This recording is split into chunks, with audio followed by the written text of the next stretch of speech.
Você fez a PND, que é a Prova Nacional Docente, agora em 2025? No vídeo de hoje, eu vou abrir o espelho da minha redação, eu como professora de português. Então fica aqui nesse vídeo que eu vou mostrar para vocês o que eu escrevi, o que eu poderia ter melhorado e como eles avaliaram as redações, tá bom?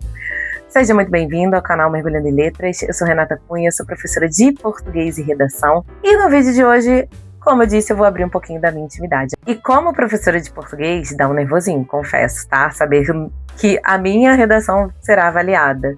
Mas, ao mesmo tempo, que esse vídeo seja de aprendizado, tem muito a melhorar, tá? Nem queria ver o resultado, porque eu falei assim, gente, eu não quero ser humilhada na minha própria área. Olha, imagina como é que vai ser isso. Mas, de qualquer forma, independentemente do resultado, como eu tenho esse canal aqui no YouTube, eu ia mostrar a minha redação para vocês e iria dizer o que eu poderia ter melhorado. E serve como sugestão para próximas, né?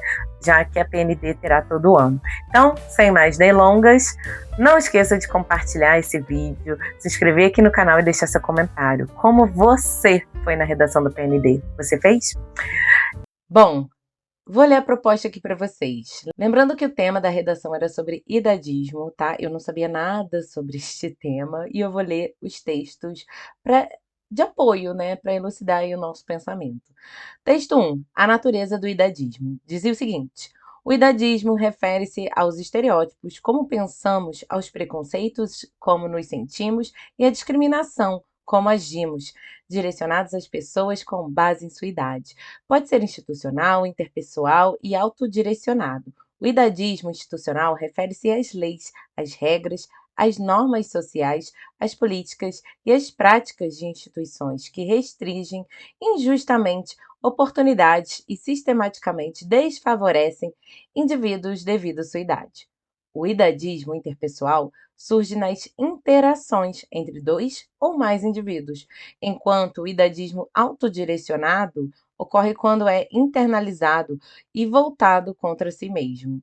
Isso daí é um texto do Relatório Mundial sobre o Idadismo da Organização Pan-Americana de Saúde de 2022, ok? Então, este texto me elucidou sobre o tema que eu nunca tinha escutado falar, tá bom? Texto 2. Temos aí uma parte do Estatuto do Idoso, que é o artigo 22. Dizia o seguinte: nos currículos mínimos dos diversos níveis de ensino formal serão inseridos conteúdos voltados ao processo de envelhecimento, ao respeito e à valorização da pessoa idosa, de forma a eliminar o preconceito e produzir conhecimentos sobre a matéria. Redação dada pela lei número tal de 2022, tá? Isso daí era uma lei que está lá no site do Planalto. Texto 3. Os critérios na avaliação da idade, da juventude ou da velhice não podem ser puramente os do calendário. Ninguém é velho só porque nasceu há muito tempo ou jovem porque nasceu há pouco. Além disso, somos velhos ou moços muito mais em função de como pensamos o mundo, da disponibilidade com que nos damos curiosos ao saber, cuja procura jamais nos cansa e cujo achado jamais nos deixa satisfeitos e imobilizados.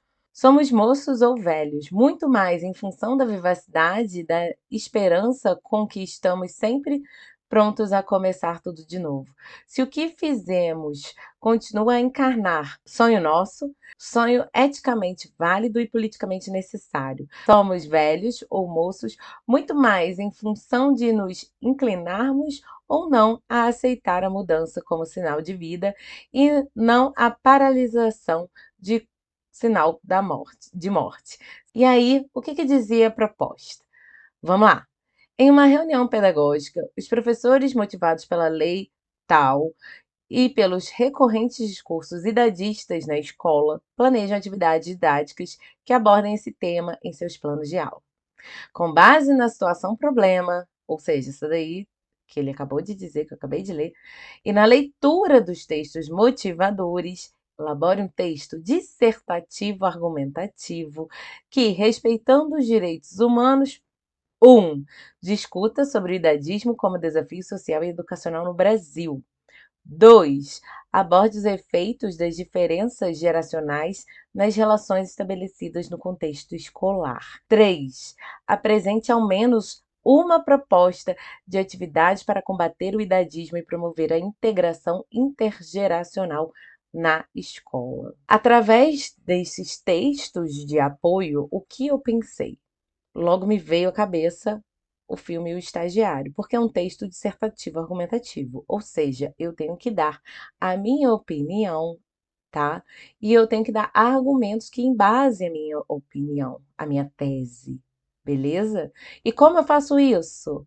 Através de repertório sociocultural, o meu conhecimento de vida, o que eu sei desse assunto, tem algum livro, algum link que eu possa fazer, alguma notícia que saiu, algum filme, série que eu possa citar?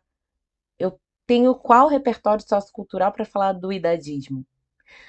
Então, eu logo pensei no filme O Estagiário, que é aquele cara mais velho que volta ao mercado de trabalho e conhece aquela atriz Anne Hathaway, que eu não sei o nome no filme, mas aí eu pensei, é na escola. Esse filme é no mercado de trabalho. Então eu já arrisquei. Logo me veio a série Segunda Chamada, que passou na Rede Globo. E eu anotei, sabe essa área livre que está escrito aqui? Eu anotei em tópicos. Série Segunda Chamada TV Globo. Aí eu lembrei do Paulo Freire, porque se a gente está falando de educação dos mais velhos, dos idosos, Paulo Freire é o patrono da educação e defendia muito essa classe. Então eu botei lá, Paulo Freire. E lembrei também de Marina Silva, né, que é um grande nome na política também, que começou seus estudos mais velha. Então eu tinha aí 3 repertórios socioculturais, só que eu acho que eu não comecei muito bem. E aí eu vou ler minha redação agora. Então, gente, aqui tá o meu espelho da prova, tá? Com a minha letrinha linda, maravilhosa. Então, eu vou falar algumas coisas com vocês. Olha só, repare que eu respeito as margens, tanto da esquerda quanto da direita, dou a margem de parágrafo, tá? E se você pega uma caneta, deixa eu pegar aqui uma caneta. Aqui eu não tenho uma caneta Bic, mas no caso a gente tá. Ah, tem aqui. Peraí. Se a gente pega uma caneta Bic e faz assim, ó, é o corpinho da caneta o meu espaçamento de parágrafo, tá? Fica aí a dica pra vocês. Então, bota aí o corpinho da caneta, porque a gente aprende lá no Fundo 1, desde a época de escola, né, pra dar um dedinho. Só que o meu dedo é diferente do outro candidato, que é diferente do outro candidato. E aí, né, cada um vai ter um espaçamento pra gente padronizar. Então vamos lá. Comecei falando de Paulo Freire, mas eu acho que faltou o meu posicionamento sobre o assunto, tá? Porque depois a gente vai ver aí o que que eles levaram em consideração para a nota, tá bom? Ó, eu disse assim: Paulo Freire foi um dos grandes nomes ao falar de jovens e adultos na educação. Para isso, vírgula, ele desenvolveu sua própria teoria de ensino voltado a esse público. Assim, quem estava longe da escola e já tinha mais idade pôde voltar a estudar, partindo sempre de seu conhecimento de mundo. Então já vim com um repertório, tá? Eu acho que talvez eu poderia ter colocado também a minha tese, o meu posicionamento. E aí eu perdi ponto no primeiro parágrafo por conta disso, tá? Talvez tenha sido isso. Sim, daqui a pouco eu mostro para vocês. Vamos lá. No próximo parágrafo, eu já falei da Marina Silva. Marina Silva foi alfabetizada aos 16 anos de idade. Ela não foi a única brasileira que não teve condições de frequentar a escola na idade certa, seja por motivos financeiros, péssimas condições de vida. Eu acho que faltou ou péssimas condições de vida, né? Depois disso, continuou estudando e hoje está na política e é grande ativista na causa ambiental. Eu não sabia o cargo da Marina Silva no momento da prova. Eu sei que ela já se candidatou à presidência, ela já foi deputada, enfim, não sabia. Aí depois eu pesquisei e vi que ela era ministra do Meio Ambiente, né? E depois, no próximo parágrafo, eu coloquei da série Segunda Chamada. A série Segunda Chamada, da Rede Globo, mostrou de perto a realidade de idosos e jovens que retomam seus estudos depois de um dia de trabalho. As personagens contam seus relatos de vida duros e as adversidades que enfrentam para mudar de vida através da educação. Aí, no próximo parágrafo, eu conceituo o que é idadismo. O idadismo é o estereótipo, preconceito das pessoas devido à sua idade. A experiência de vida e a maturidade contribuem muito em diversas situações. Diante do exposto, a atividade proposta no âmbito escolar para a conscientização dos jovens seria a realização de um podcast nas aulas de língua portuguesa. Aí no próximo parágrafo. Para a realização da proposta, a escola convidaria alguns idosos que sejam alunos da EJA. Aí, como eu botei uma sigla, eu tenho que explicar. É a primeira vez que eu estou colocando, então eu tenho que fazer essa explicação, tá bom? EJA, Educação de Jovens e Adultos, para serem entrevistados e os alunos colocariam em prática o gênero textual estudado. Como eu disse, poderia ter ficado bem melhor. E também os últimos parágrafos, né, os dois últimos parágrafos ficaram um pouco confusos. Eu começo a falar do que poderia ser feito no penúltimo parágrafo. Eu acho que eu deveria ter colocado tudo no final, né? A proposta de podcast nas aulas de língua portuguesa, eu poderia ter finalizado com isso. Nesta tela, eu coloquei aí os critérios. Eu não vou ler tudo, tá? Se você está curioso, pausa esse vídeo, leia com calma. Então, eu vou botar depois a minha pontuação aí, quanto que eu fiquei em cada critério desse, C1, C2, C3, C4, tá bom? Para vocês visualizarem. Mas eu só vou comentar, assim, o tópico principal, tá? Então, o que eles falaram que iam analisar no C1? Demonstrar o domínio da modalidade da escrita formal de língua portuguesa quanto à norma padrão e a seleção lexical e a estrutura sintática. C2. Compreender a proposta de redação, abordar o tema e atender ao gênero discursivo. C3. Selecionar, relacionar, organizar e analisar informações e argumentos de forma crítica, reflexiva e consistente em defesa do ponto de vista. C4. Demonstrar conhecimento dos recursos linguísticos discursivos necessários para a construção da argumentação. E C5. Apresentar uma proposta de atividade para combater o idadismo e promover a integração intergeracional na escrita. Então, gente, eu esqueci de colocar aí o print da tela de quanto que ficou minha nota. Então, eu vou mostrar aqui para vocês. Não sei se vai dar para ver. Olha,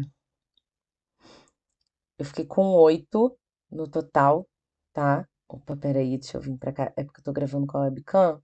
Bom, então eu vou falar quanto que eu fiquei em cada item desse. Na competência 1, eu fiquei com 0,75. Na competência 2, eu fiquei com 2. Na competência 3, eu fiquei com 1,5. Na competência 4, eu fiquei com 1,5 também. E na competência 5, eu fiquei com 2,25, tá bom? E totalizando 8 pontos aqui, ó. Total. Ai, peraí, deixa eu ver aqui. Total 8 pontos. Acho que assim dá pra ver, né? Então, assim, eu que estava com super medo de ver essa redação, né? Porque eu falei, gente, vou ser humilhada na minha própria área, eu até que me surpreendi, tá? Então, eu espero que vocês tenham gostado de acompanhar a leitura da minha redação e ver a minha redação na prática, né? Porque a gente, que é professor, quando faz redação, a gente fica tenso. E é isso. Eu vou começar a treinar mais também tudo que eu passo para os meus alunos e vou aplicar conforme eu for estudando, eu boto GIF no canal para vocês também, tá bom? Eu vou ficando por aqui. Não se esqueça de se inscrever e compartilhar o vídeo. Um super beijo e até a próxima. Tchau!